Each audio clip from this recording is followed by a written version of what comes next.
आत्मीय भाइयों और बहनों प्रणाम। साथियों, हम आपको पढ़कर सुना रहे थे पुस्तक हम सब एक दूसरे पर निर्भर। लेखक पंडित श्री राम शर्मा आचार्य। विषय उपयोगिता नहीं परमार्थ परायणता।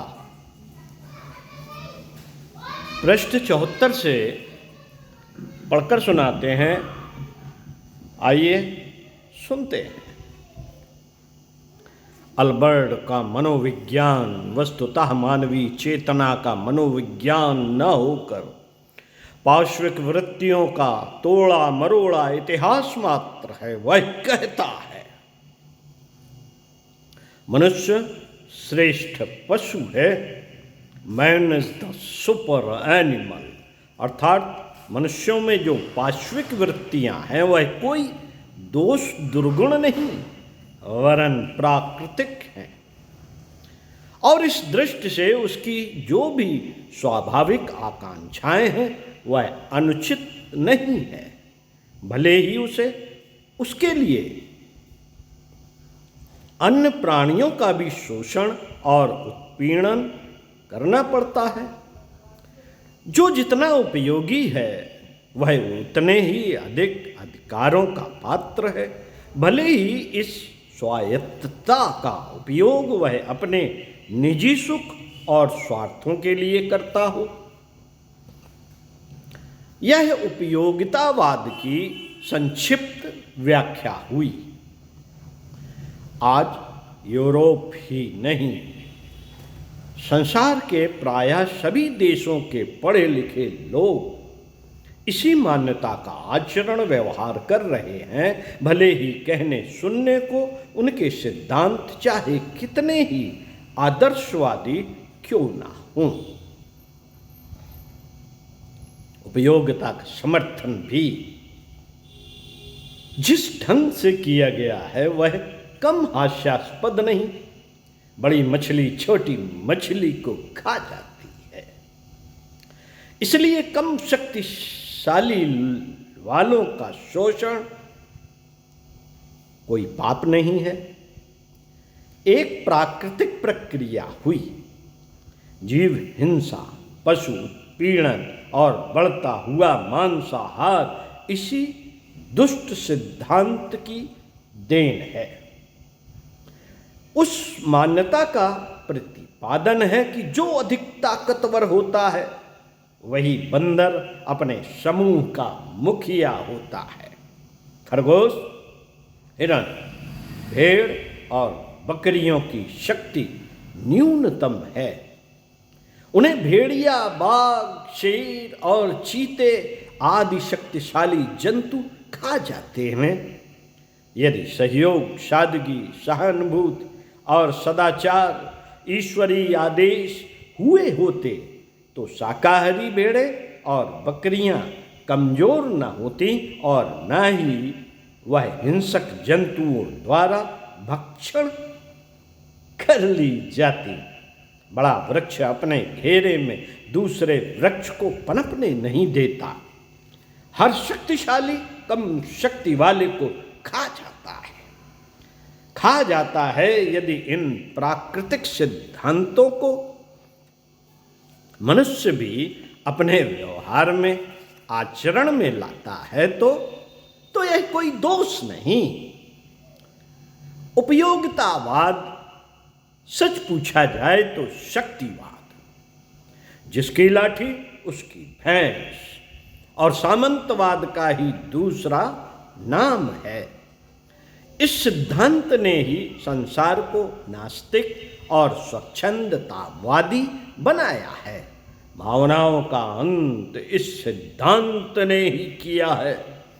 ठीक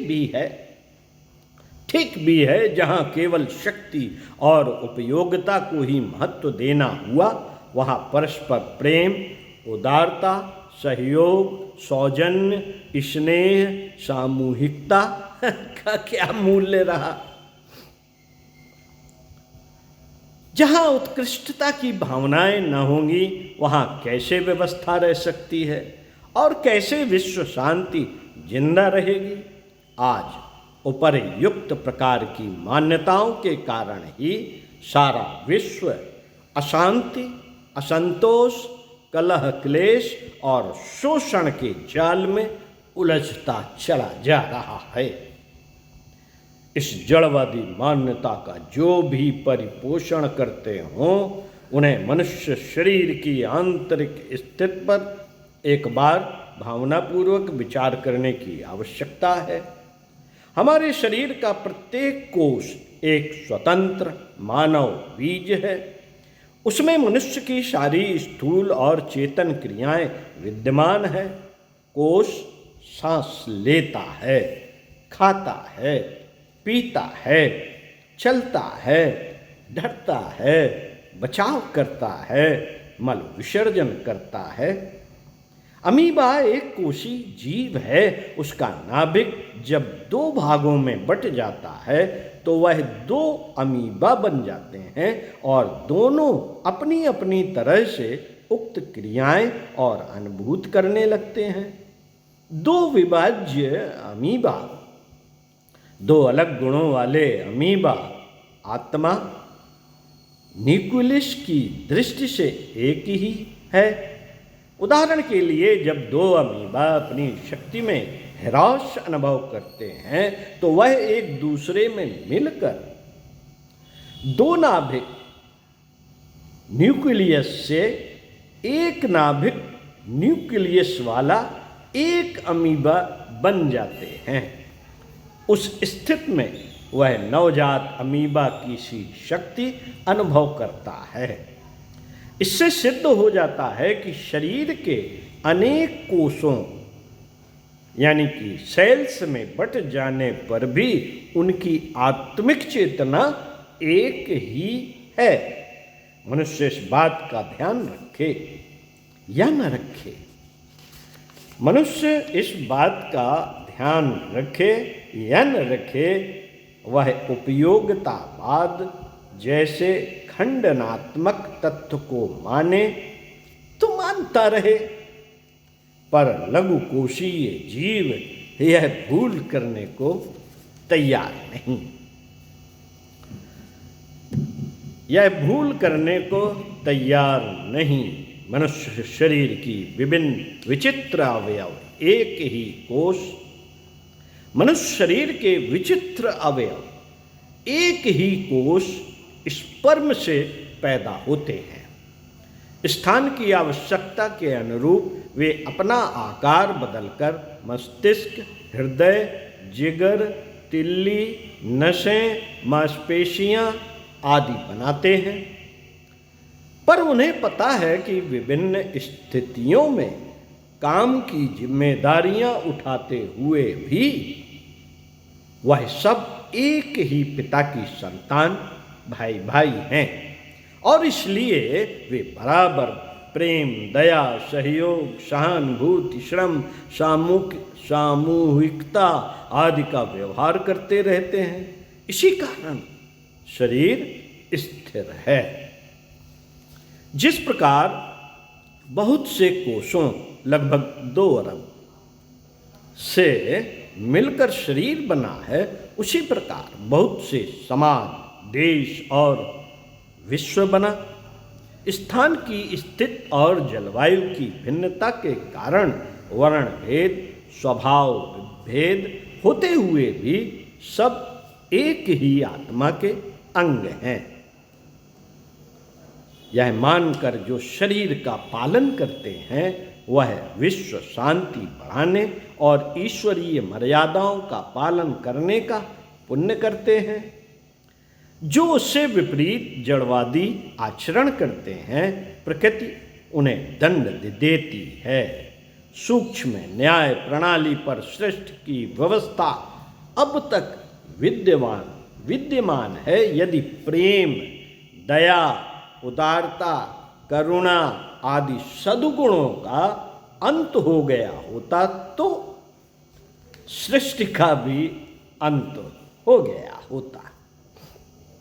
मनुष्य शरीर मानवीय सद्गुणों का जिस रीति से परिपालन करता है उसका वक्तव्य बड़ा ही रोचक है। उसका वक्तव्य बड़ा ही रोचक है। आंतरिक क्रियाशास्त्र फिजियोलॉजी का गहन अध्ययन किया जाए तो पता चलेगा कि व्यक्ति और समाज को सुखी, संतुलित और सुव्यवस्थित बनाने वाले जो भी गुण हैं वह दूध से नवनीत काढ़ने की तरह शरीर से ही निकाले गए हैं। उदाहरण के लिए सहयोग और सहानुभूति को ही ले लें। मनुष्य इतना कठोर हृदय हो सकता है कि अपने भाई, अपने पड़ोसी को कष्ट और पीड़ित अवस्था में देखकर भी चुप रह जाए, पर हमारे शरीर के सदस्य ऐसे हृदयहीन नहीं। परस्पर सहयोग और दूसरे के दुख में हाथ बटाना ही उनका जीवन है। उदाहरणार्थ, यदि एक गुर्दा खराब हो जाए, जैसे कि पथरी की बीमारी के समय होता है, तो अच्छा गुर्दा दूसरे पीड़ित गुर्दे का सारा कार्य भार स्वयं संभाल लेता है। जब तक कि वह ठीक ना हो जाए स्वयं कष्ट सहेगा, किंतु शरीर की साधारण क्रिया में कोई अंतर न आने देगा। धमनियाँ, आर्टरीज शरीर को रक्त पहुँचाती हैं। बड़ों के साथ छोटे छोटे लोग भी रहते हैं और तब उनका कोई विशेष महत्व जान नहीं पड़ता, जैसा कि बड़ी धमनियों के साथ कुछ पतली धमनियाँ भी बनी रहती हैं। मनुष्य अपने से छोटों को कष्ट दे सकता है, उनका शोषण और उत्पीड़न कर सकता है, पर धमनियों को पता है कि छोटे जीव का भी कितना महत्व है। इसलिए वह पतली धमनियों को भी पोषण देती रहती है। कभी कोई धमनी, आर्टरीज कट जाए तो उस स्थिति में पतली धमनियाँ एनास्टोमोसिस रक्त प्रवाह के किनारे फूलकर आगे जोड़ देती हैं और रक्त परिभ्रमण क्रिया को तब तक साधे रहती हैं जब तक घाव अच्छा न हो जाए। इससे आगे वाला हिस्सा काम करता रहता है। यदि ऐसा ना भी हो तो पतली धमनियाँ एनास्टोमोसिस आजीवन काम करती हैं, आजीवन काम करती हैं। एटोनॉमी के अनुसार यदि एक फेफड़ा काटकर निकाल देना पड़े तो दूसरा फेफड़ा साधारण स्थिति के सारे काम संभाल लेता है। ये सहयोग और सहानुभूतिपरक क्रियाएं बताती हैं।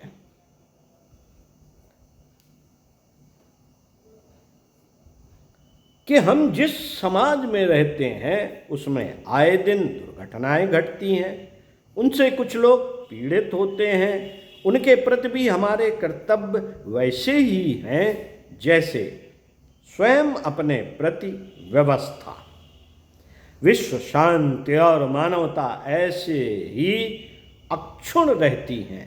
आज लोगों ने इन बातों को भुला दिया। स्वार्थ और प्रवंचनाएं प्रबल हो उठी हैं। सारा समाज उन प्रवंचनाओं में धू धू करके जल रहा है। सर्वत्र शोषण, लूटपाट, बेईमानी, छल कपट, कलह के बाहरी शत्रु आक्रमण कर समाज की भलाई को धाराशाही करते जा रहे हैं, पर हम में मुकाबले की शक्ति भी जागृत नहीं होती।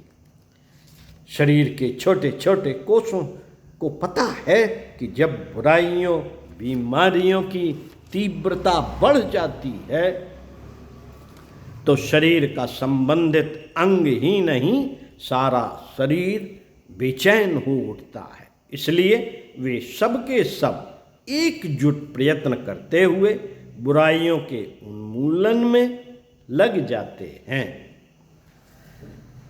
हाँ साथियों, कई बार चमड़ी खुल जाने या चोट लग जाने के कारण कोई कीटाणु बाहर से आकर शरीर में घुस जाते हैं और लोगों को सताना, काटना, लूटना, भक्षण करना प्रारंभ कर देते हैं, तब शुद्ध रक्ताणु दौड़ पड़ते हैं। इससे पता चलता है कि अच्छे कोषों की सेना एकत्रित हो गई और बुराइयों का निष्कासन प्रारंभ हो गया। दरअसल जिस मनुष्य समाज में बुराई के प्रति इतनी सजगता और तत्परता नहीं बरती जाती, वह समाज उसी तरह सड़ जाते हैं, निकम्मे हो जाते हैं, जैसे शरीर का कोई हिस्सा जहाँ कीटाणु हमला कर देते हैं। ऐसे विषाक्त वातावरण को जितनी जल्दी साफ कर दिया जाता है, शरीर की तरह समाज उतनी ही शीघ्रता चैन अनुभव करता है। कई बार बुराई की मात्रा काफी बढ़ जाती है, कई बार बुराई की मात्रा काफी बढ़ जाती है। रक्त में हानिकारक कीटाणु इन्फेक्टिव बैसिलस पैदा हो जाते हैं, उससे रोग और विकृत पैदा होते ही है। इसके मुकाबले के लिए रक्त के श्वेत अणु व्हाइट ब्लड कॉर्पसल्स पहुंचते हैं और शरीर रक्षा का पूर्ण प्रयत्न करते हैं। पर विचारों की शक्ति बुराई के मुकाबले कम हुई तो हार जाते हैं और मार दिए जाते हैं। किंतु त्याग और बलिदान की उपयोगिता समझने वाले ये अणु मरते मरते भी कुछ न कुछ उपकार कर जाते हैं।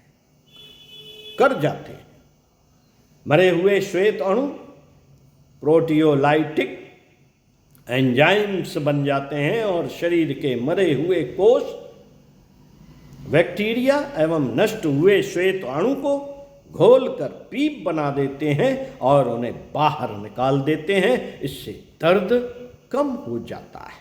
आजकल बुराइयां अधिक बढ़ गई, इसलिए असामान्य परिस्थितियां पैदा की जा रही हैं। ये परिस्थितियां असामान्य इसलिए कही जाएंगी कि इनमें समाज के सभी विचारशील लोग अपना ध्यान निजी हितों से हटाकर पूरी तरह समाज सुधार और दुष्प्रवृत्तियों के उन्मूलन में लगाते हुए चले जाएंगे।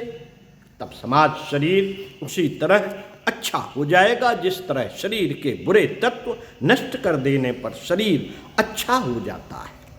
टीबी के जीवाणु बैक्टीरिया जब एसिड फास्ट बैसिलाई बन जाते हैं, अर्थात एसिड्स भी उसका मुकाबला नहीं कर पाते, उस समय श्वेत अणुओं के 5 प्रकार के कोष सेल्स, नंबर 1 पोलियोमॉर्फस 70 से 75%, नंबर 2 लिम्फोसाइट 20 से 30%, नंबर 3 मोनोसाइट 5 से 6% और नंबर 4 बेसोफिल्स अथवा आधा % तैयार होते हैं। लड़ाई के दिनों में जिस तरह सेनापति परस्पर ऐसी योजनाएं बनाते हैं कि दुश्मन को हर तरह से मात भी दी जाए, उसी तरह शारीरिक बुराई के प्रति यह संघर्ष भी बड़ा प्रेरक होता है। सर्वप्रथम पोलियोमॉर्फ आते हैं। यदि वे अपने आप को मुकाबला करने में असमर्थ पाते हैं, तब लिम्फोसाइट्स की टुकड़ी आगे बढ़कर दुश्मन को ललकारती है। यदि तब भी जीत टीबी के जीवाणुओं की हुई और लिम्फोसाइट्स हार गए, तो कई एपिथेलाइड्स कोष मिलकर दैत्याकार कोष ज्वाइंट सेल्स बनकर टीबी के कीटाणुओं को खाते हैं। शरीर की यह सुरक्षा शक्ति आह्वान करती है कि जब कभी सामाजिक बुराइयां, पाप, अपराध, अनैतिकता का कुछ ऐसा बाहुल्य हो जाए कि अग्रगण्य लोग भी उन्हें दूर न कर पाएं, तब संगठित प्रयत्नों द्वारा उन्हें नष्ट करने के लिए अपनी सारी शक्ति जुटा देनी चाहिए। गुर्दे के ऊपर एक सुप्रारीनल ग्लैंड होती है। यह एड्रेनलिन एवं कार्टिकोस्टेरॉइड्स निकालती है, जो शरीर को उसी प्रकार विषम स्थिति में कार्य करने की शक्ति देती है जैसे महापुरुष अपने अनुयायियों को देकर बुराई का अंत कराते हैं। उदाहरण के लिए सामने कोई जंगली जानवर आ जाए तो एड्रेनलिन रक्तचाप बढ़ाकर पैरों को अधिक कार्य करने के लिए अधिक शक्ति दे देती है। उतनी ही शक्ति मस्तिष्क को मिलती है जिससे वह तुरंत कोई निर्णय ले सके। दौड़ते समय फेफड़े मांसपेशियों मसल्स को ऑक्सीजन की बहुत मात्रा अनुदान दे देते हैं। दौड़कर आने के बाद काफ़ी देर तक तेज हाँफी चलती रहती है। इस तरह फेफड़े अपनी खोई शक्ति पुनः अर्जित कर लेते हैं। संभवतः यह व्यवस्था भगवान ने इसलिए की कि मनुष्य यह जान ले कि औरों की भलाई में उत्सर्ग की हुई शक्ति और क्षमताएं नष्ट नहीं होती, वरन एक नई चेतना लेकर भगवान के वरदान की तरह पुनः मिलती है। मनुष्य अपने उपकार का पुण्य फल उसी प्रकार प्राप्त करता है जिस तरह स्वतंत्रता संग्राम के सिपाही अपने महत्वपूर्ण पदों का आनंद ले रहे हैं। वस्तुतः शरीर रचना की आधारभूत शिक्षाएं यदि संपूर्ण रूप से मनुष्य समाज में ढाल दी जाएं, तो विश्व शांति के लिए बाह्य साधनों की खोज ही न करनी पड़े। हम समता के सिद्धांत पर धरती में जीवित हैं और एक दूसरे के प्रति त्याग भावना से सुरक्षित हैं। केवल स्वार्थ ही स्वार्थ और अहमन्यता मात्र रहे होते तो मानवीय संस्कृति का जीवित बने रहना कठिन हो जाता। पहले यह परिस्थितियां नहीं थीं, पर अब उनकी मात्रा बढ़ रही है। अब हर व्यक्ति स्वार्थी होता जा रहा है। खुद गर्जी के कारण ही लोभ लालच बेईमानी और संग्रह वृत्ति पनप रही है। इससे सामाजिक विषमता पैदा होती है और लोगों में अविश्वास की भावनाएं भड़कती हैं। इस स्थिति का मुकाबला त्याग और उदारता के बल पर ही किया जा सकता है। हमारे शरीर की व्यवस्था ऐसी है, उसके पास संग्रह तो हैं, पर एक अच्छे सहयोग के लिए त्याग और उदारता पूर्वक औरों की सुविधाएं बढ़ाने के लिए हैं। हर हड्डी के पोले भाग में प्लीहा, स्प्लीन, जिगर, लीवर में रक्त की मात्रा संग्रहित रहती है। कभी चोट या घाव हो जाने पर यह संस्थान अविलंब रक्त पहुंचाकर उस स्थान को ठीक रखने और कमजोर न होने देने का प्रयत्न करते हैं। सामूहिकता की इसी भावना पर समाज की सुख शांति अवलंबित है। रक्त ही नहीं, शरीर की चर्बी का भी स्टोर रहता है। चमड़ी और मांस के बीच चर्बी सुरक्षित रहती है। कई दिन तक भोजन नहीं मिले तो भी सब अंग काम करते रहते हैं।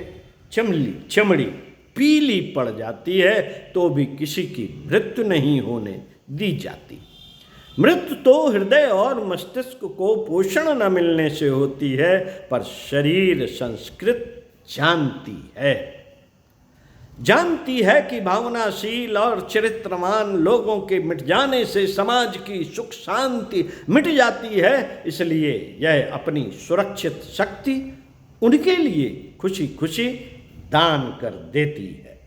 यह भलाई की शक्तियाँ ही मनुष्य को जीवन दान देती हैं। डॉक्टर जानते हैं कि शरीर में क्षति ग्लूकोज के टूटने से प्रसारित होती है। जब कोई मांसपेशी या कोष सेल्स काम करता है तो ग्लूकोज लैक्टिक एसिड में परिवर्तित होकर शक्ति प्रदान करता है।